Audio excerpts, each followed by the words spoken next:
all just was anxious to get that anchor up and head towards we thought home, but they fooled us. They sent us to Guam to pick up about 100 soldiers that had been in the war for over 4 or 5 years. And they was really glad to get on board ship and have a great meal. And then we took them back to Hawaii. From Hawaii they was flown in. For some reason they didn't fly them out of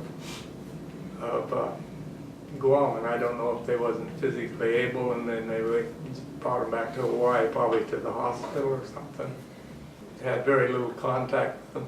It was like I said, after we got to Hawaii, we was still cleaning the ship, but after we got to Hawaii and they brought these big commercial sanders on to sand the teak deck down, get all the paint off from them, then they taught us how to holy stone the deck.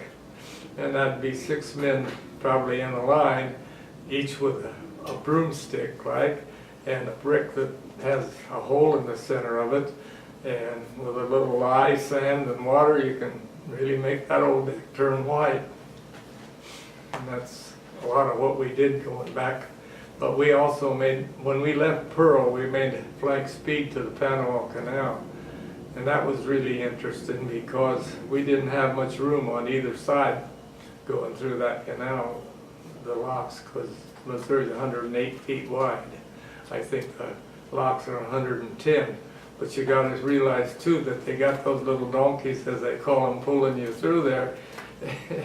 And you're not always straight going through there, so that if you get a little cockwise, you know. But we had rope mats out over the side, and burned a few of them pretty good up coming through the locks. Oh, we're going from the Pacific into the Atlantic. We're going to go right straight to New York and go into the Bayonne, over in Bayonne, Brooklyn Navy Yard.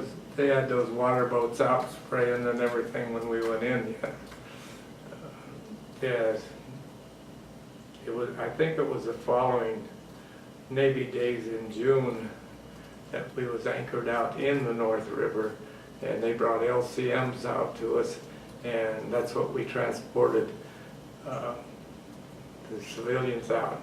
But we had to watch everything because those New York boys wanted a piece of the Missouri. You catch them taking the 40 millimeter ammunition boxes, had 8 screw dogs on the top of it with a cotter pin in it. Well, them little boys would have to take one apart if you didn't watch any piece they could get. So most of us was either stand and watch or something on board ship.